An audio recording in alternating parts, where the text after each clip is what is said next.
Are you finding yourself in survival mode, feeling like you are running on empty and worried that you might be leading yourself all the way through to burnout?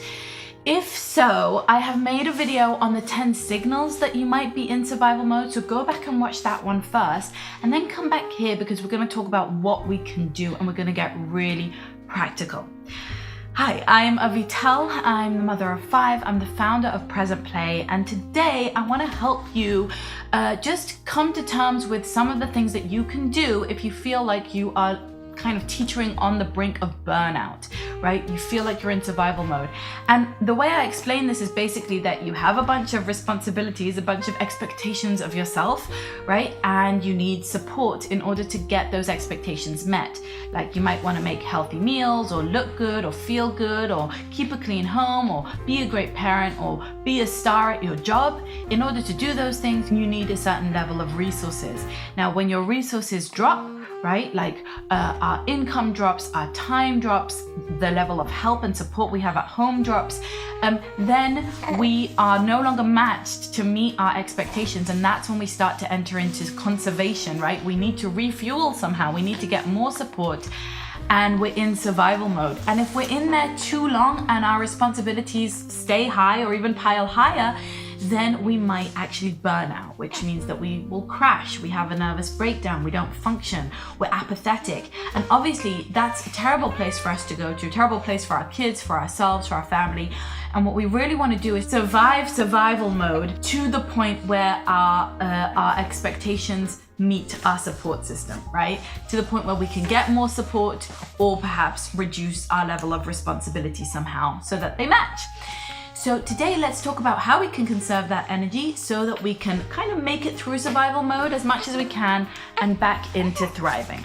Number 1 is to simplify everything. When I'm in survival mode, that is the time that I break out the cereal for dinner. That is the time that I do the simplest laundry routines. That is the time that I don't get fancy with anything. So if there's anything you're doing that's a little bit extra, that's an expectation you can immediately drop, and you should, because you need to conserve your energy. So when you're in survival mode, simplify. Simplify your routine, simplify the things that you're expecting yourself to do, simplify your meals, simplify your shopping, simplify everything. Number 2, when I'm in survival mode, I give myself permission to use screens a lot more. So if I'm on lockdown for weeks on end without any help, then that will be a time when I up the amount of movies that we watch at home. Why? Because screen time, we all have a complicated relationship with it. For whatever reason, it's a complicated subject. But if you feel uncomfortable with a lot of screen time, as I do, that's okay. But during survival mode, that is way better than you burning out, right? So if that gives you the hour or 2 that you need to rest or to do your work or to clean up or whatever it is, then it's so worth it, right? If you didn't use the screens because you're dead set against them, but then you end up burning out or yelling at your kids or just having a bad atmosphere at home because you can't get your stuff done, I think the trade-off is not worth it. It's much less damaging to use more screens than it would be for you to feel like you're burning out. That's how I feel, at least. And as with everything I share, just take what works for you and leave the rest. You may or may not resonate with these points. But my next point is to give yourself a pass on things like homeschooling or reading. You might have a lot of pressure of the things that you want to do every day with your baby, with your children. Maybe you're doing a certain program, virtual school, reading, homeschooling, all of that stuff. You need to just take a deep breath and realize that the priority when you're in survival mode is your sanity. That's the priority. Your sanity, the atmosphere at home, the relationships between you and your kids. And if those things are going to suffer, it's not worth them suffering for a little bit more reading. Remember, a lot of homeschool kids make up an entire year of schooling, of academic schooling, in a couple of weeks in the summer with some extra help. So don't feel like you have to stay on that treadmill or stay in that rat race. Instead, prioritize your family's happiness and calm, prioritize your sanity, and if it's throwing you over the edge, then it might mean that it's really time to take a break from that. Number 4 is to lower your expectation of presence with your children. Listen, I think you probably have a goal like I do to be present with your kids, to look them in the eyes, to play with them, to read to them, to hang out with them. When you're in survival mode, that can be very hard to do because you're not really feeling present yourself. You're feeling frazzled and overwhelmed, and you're much more likely to get triggered. So you might try to play with them, but then get extra annoyed and just end up yelling at them, right? And in that case, maybe it would have been better not to have tried to begin with. So I think when I'm in survival mode, I think to myself, if I can have 1 minute, 60 seconds of presence a day with my child, if I can look them in the eye and be there with them and tell them I love them once a day, okay, just before bedtime, for example, then at least I've kind of ticked that box, and I'm gonna release any expectations for the rest of the day. The rest of the day, I'm gonna focus on doing whatever I can to increase my level of support, to get my stuff done, to calm my nervous system, to take care of my basic needs and the basic needs of my family. And so release that expectation. 1 minute a day of presence is, is more than nothing. It's more than most parents even think of doing. And it's going to make a big difference in your relationship. And it will be more effective than chasing your tail all day. Yeah, I'll play with you, yeah, I'll play with you, yeah, I'll play with you, but then ending up being resentful and even more depleted. The next one, and this is something I really use a lot in my coaching, is to write down scripts that can help you through this time. So if you're having a particularly hard time, like something specific has happened, for example, maybe you lost your job, and there's a decrease in income, and that means you really need to be more mindful of what you're spending on. Or maybe you're mourning, maybe you're grieving, maybe a grandparent passed away, for example, right? In those types of scenarios, what's very stressful is when our children keep asking us questions and we don't know how to answer them, right? Like, where is grandpa? Why are you crying? What's happening, right? That kind of question can send us over the edge when we're already in an emotionally fraught situation and already in survival mode. Or why can't I buy a guitar? Why can't I go ice skating? It's not fair, right? And we're trying to explain, well, I lost my job and I need to deal with this now. So what I would recommend is writing down a script. And I'm going to give you a quick little structure on how I like to do that, that you could apply to any scenario. And then you kind of have that in your back pocket. And when your child asks you, you just say that sentence again and again, and you're done. You don't need to keep thinking, oh, how will I explain this, right? So the way you structure the script is in 2 parts. The first part is the bare bone facts. And the second part is a little bit of coaching for optimism and resiliency. So the bare bone facts go something like, we can't spend the money on that right now because I've lost my job. And so we need to conserve our money, or we need to save more, right? That's the bare bone facts. Remember, we're not piling in a lot of emotion there, like, I'm so distressed about this, it's such a bad thing that happened, and you're being so annoying and demanding, and you're so spoiled. We're not doing any of that. We're just saying the bare bone facts is, I lost my job, so we need to be more careful about saving money. And then the coaching is where we introduce just a little bit of, an optimistic or resilient way of looking at the situation, or something our children could hold on to so that it doesn't become something too scary or worrisome for them. So the second bit could be something like, we're still gonna have a lot of fun as a family. This is normal, it's happening to a lot of people. We're going to get back on our feet. This isn't your fault, right? Just those kind of things of like, don't worry about this. Yes, it's a big deal, and yes, we need to take care of it, but we will. The adults are in the driver's seat. You are safe. Your basic needs will be cared for. Don't worry, right? We want them to feel that. So let's do that with the other scenario. Say you are mourning the loss of a grandparent. You're obviously hyper emotional and very upset, but you want some kind of script that can anchor you so that you can share it with your child without getting overwhelmed by emotion each time. And so you could say something like, Grandpa died, his body stopped working, and that's why I'm so sad, and we're all gonna miss him terribly, right? That's the bare bone facts. And then the coaching might be something like, we're going to hold on to his memories forever. We always have the amazing times, the amazing stories and the amazing times we've shared with him to talk about, and that kind of thing. Like, let's go look at the album, right? Just kind of something that involves a little bit of coaching. So that offers a framework for whatever it is you're going through, right? I have more stress at work. Okay, so I have a lot more work to do this week than usual. We just say the bare bone facts. I'm not going to have time to play. because I have a lot more work this week. But don't worry, we're going to play more next week, right? Or don't worry, you can have a play date with Johnny, whatever it is. The next thing you have to do when you're in survival mode and teetering on the brink of burnout is to ask for help and accept it wherever you can. I know this is a really hard one for so many of us. We're in this hyper individualistic society. We want to be able to do everything by ourselves, and we expect to. And when we are in this mode, it's actually even harder to ask for help because we're vulnerable and because we're having a hard time and we don't want to be seen that way. However, think about if it was the reverse, right? Think about if your friend was having a hard time and they asked you for help. Wouldn't you be so happy to help them? Wouldn't it in fact bond you together? Wouldn't you feel even closer to them?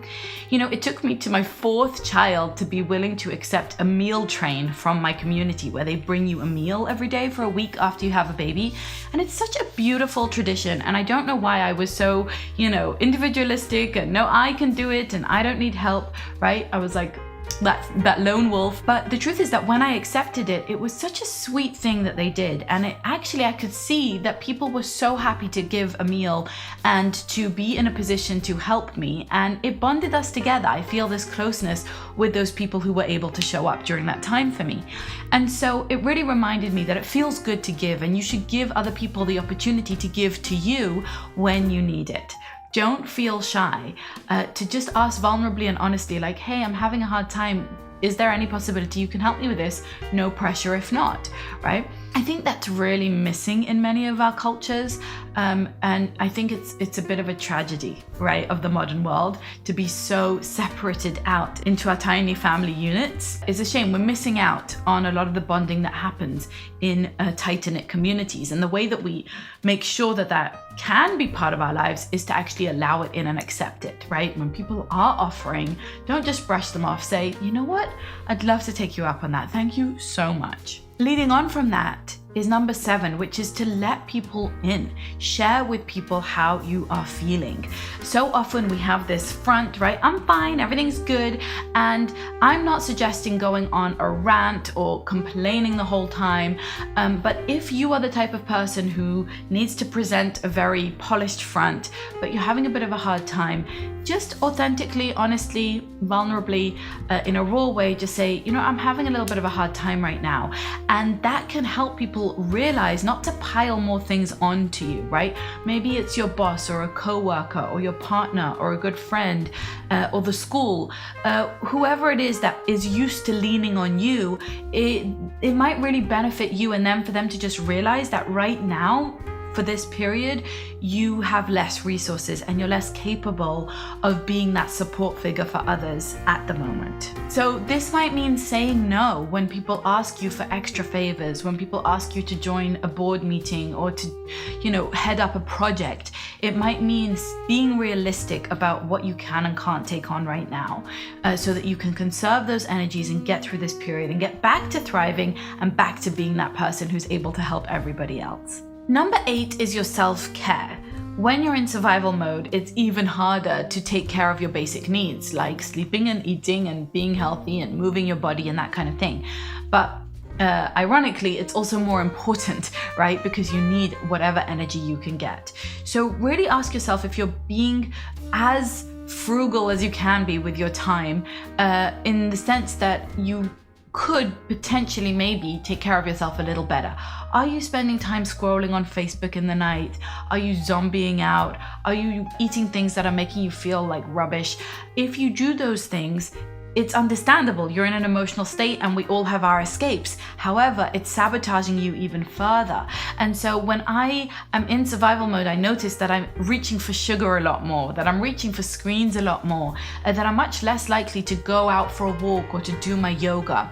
And I really have to catch myself there, and you need to tell yourself, listen, I need this. It's actually something that I'm doing for myself.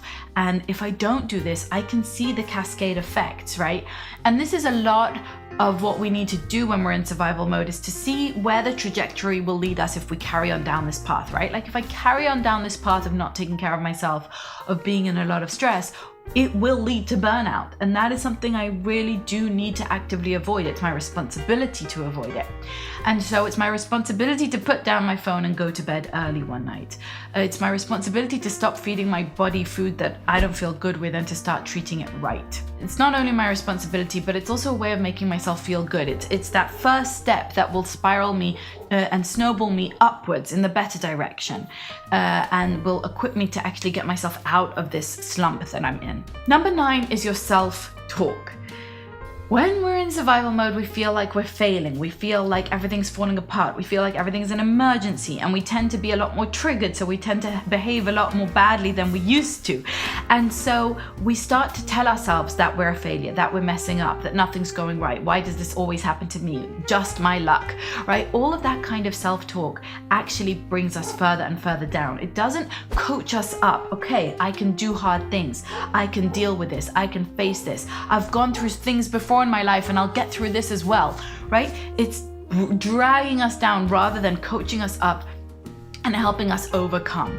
And so when you're in survival mode, if you're there right now, notice how you're talking to yourself and start to coach yourself as you would coach your child. If your child's going through a really rough time, if your child feels like they keep failing and failing and failing, say in school, how would you tell them that they can overcome it, right? I would say things like, you're strong, you can do hard things, you can overcome this, come, let's do it together. You're doing so great, look at how much you've already accomplished, right? Let's look on the bright side, let's look at the silver linings, let's look at the ways you are succeeding, right? Just focusing on that optimism is going to really help us to kind of pull ourselves up by our bootstraps and get going on the things we can control, on the things that we can perform well in right now.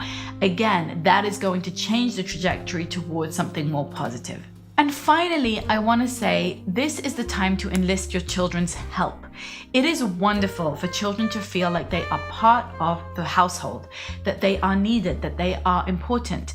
And we've come a long way in terms of ensuring our children's comfort and ensuring that they are well cared for and ensuring that they are well treated and treated with respect. Sometimes we go too far in not expecting enough of them. I think this is a great time to expect your children to help you, right? To do chores alongside you, putting their laundry, maybe in the laundry or maybe just in the basket, picking up their plates, picking up their toys, cleaning up if they've spilt something. All the things that they can do for themselves. Can they put on their shoes by themselves? Then ask them to. Can they fetch the water for themselves? Then ask them to. Explain to them that there is a lot going on and you need their help. Whenever I'm in a period of time where I have no help but by myself, stressed, lots of work to do, etc. It's a time when I tell my kids that. I say, look, I've got a lot going on. Here's what's happening. I've thrown my back out. Daddy's away. We have no help. There is no school. I need you guys to be great helpers. I need you to tidy up your toys and help me with the cooking and do all the things that you're capable of doing. And even from as early as 2 years old, children are able to do quite a lot of things for themselves, right? So I want you to remember that that's actually really healthy for them. That's not another thing to add to your guilt list. That's something that's great for them. They feel capable, they feel like they're contributors, and they are, and they should be. Don't take that away from them. If you are currently in survival mode, I hope that these 10 tips have helped and they will help to kind of rein you back from burnout. Remember, that's a real risk, and really take it seriously to look after yourself, ask for help, simplify everything that you can. If this has been helpful, please give it a thumbs up, hit on the subscribe button and the notification bell so that you see when my upcoming videos are coming out every single Monday. And if you think this could be helpful for another parent who's going through a challenging time, please do share it with them. Keep on loving parenting and parenting from love. And what we really want to do is try and survive. Bless you. Hello, my love. Are you in survival mode? Are you in survival mode, Angel? Are you okay there, mister? Oh, really? Really? Really? You want to sit on my lap like this? Play with your feet? Yeah. Yeah? Why are you so uncomfortable? What can we do for you? You want to go on my shoulder?